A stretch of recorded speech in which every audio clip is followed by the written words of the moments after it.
Continuing where we left off, we're talking about the first experiment where you're doing a bunch of serial dilutions, starting with zero point 0.1 m HCl as your stock. But what you did is you took 5 mils of the zero point 0.1 m HCl, and then to it you added an additional 5 mils of water.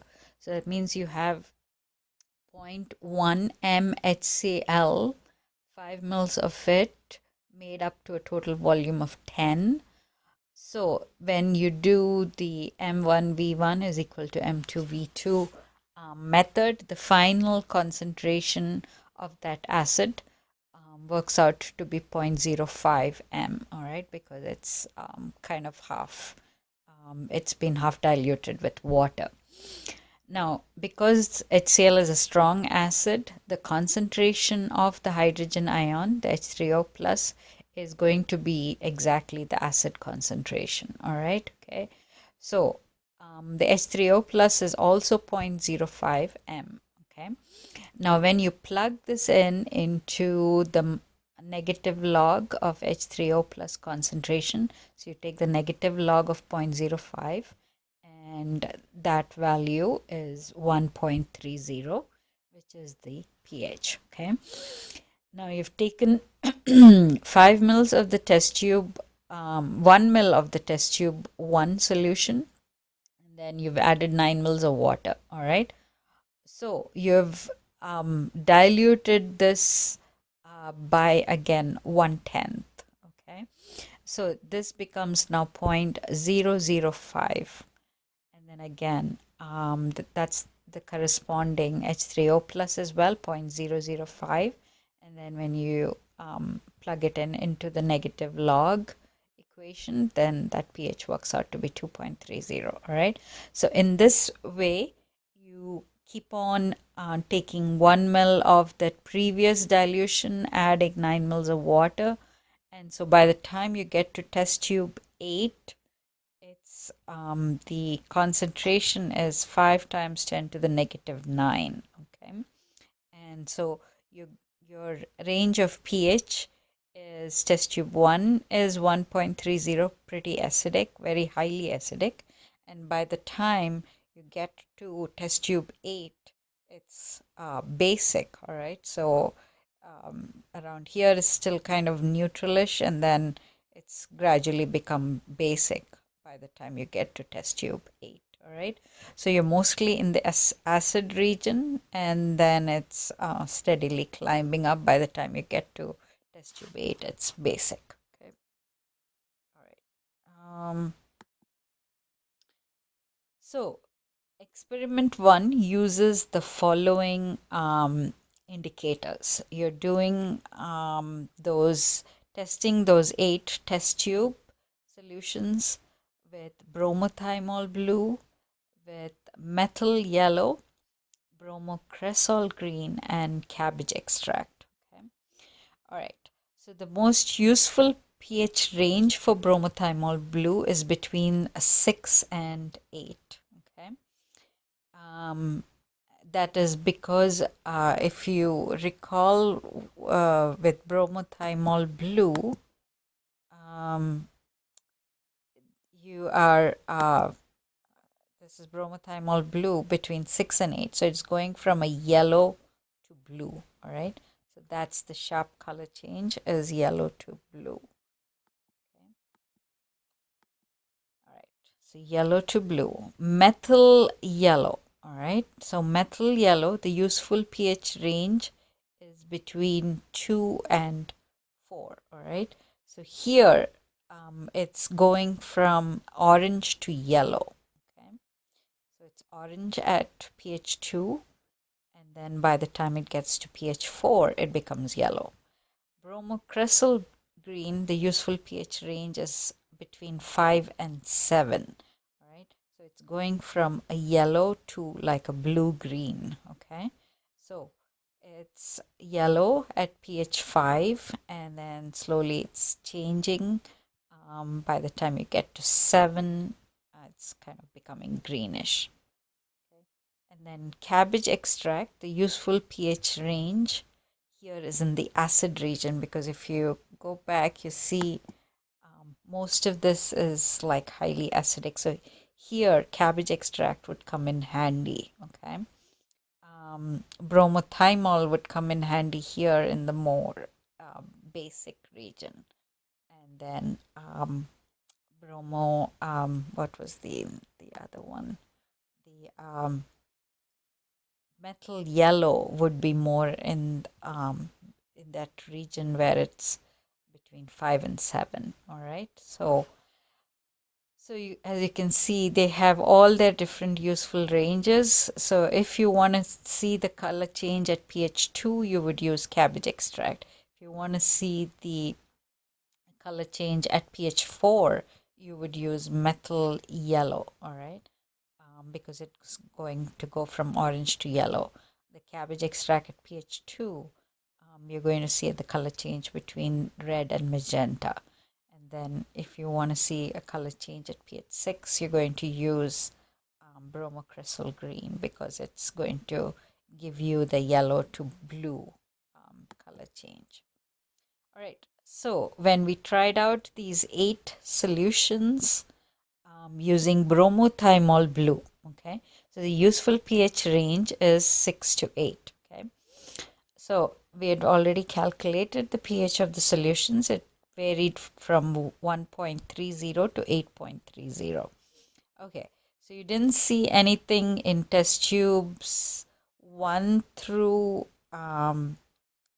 6, all right? They were all yellow in color. It's only in test tube 7 and 8 you saw the color change happening, all right?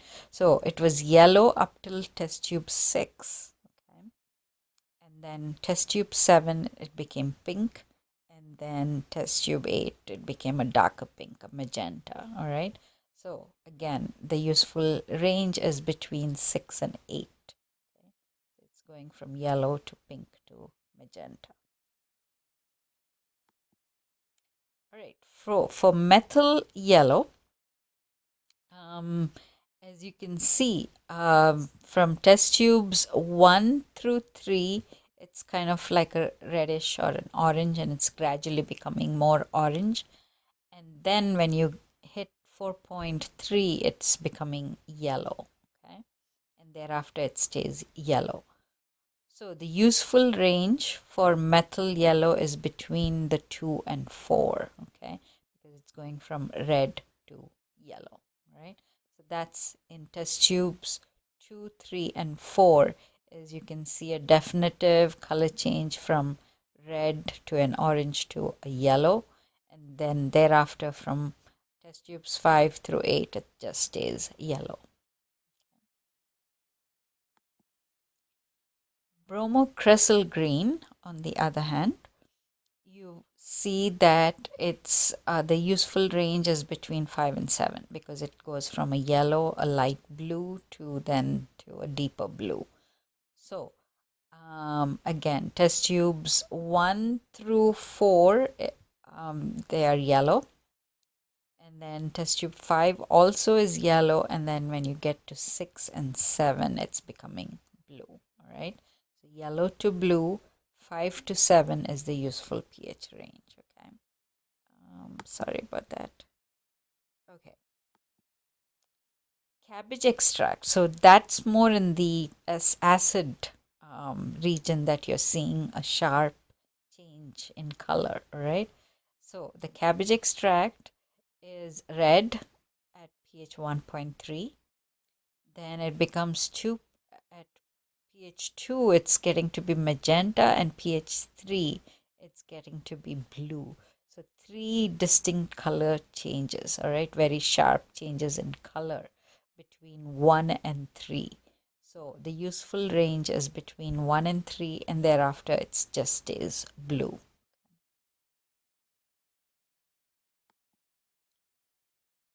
All right, next. Okay, so the second set of experiments is using NaOH, 0.1 molar NaOH. And this time again, you'll do the same dilutions, but this time the NaOH concentration reflects the OH minus, the hydroxide ion concentration, all right? So it's the same dilutions, all right? So 0.05, 0.005, 0.0005, and so on. So you're taking the OH minus concentration, plugging it into the negative log of the OH concentration, you'll get POH. Take these numbers and subtract it from 14 to get the corresponding pH. Okay, so in this case, the pH is very basic to begin with. So test tube 1 is highly basic, 12.7. All right, test tube 2 is around 11.7. So as you get to test tube 8, it's gradually becoming acidic. Right.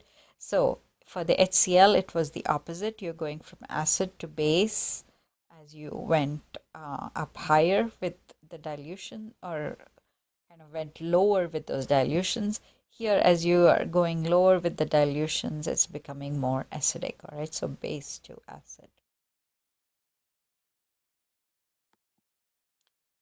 Okay, so in experiment 2, again, bromothymol blue is used because it does have that useful pH range in the basic region. All right, and then you have cabbage extract, which also has sharp color changes in the basic region.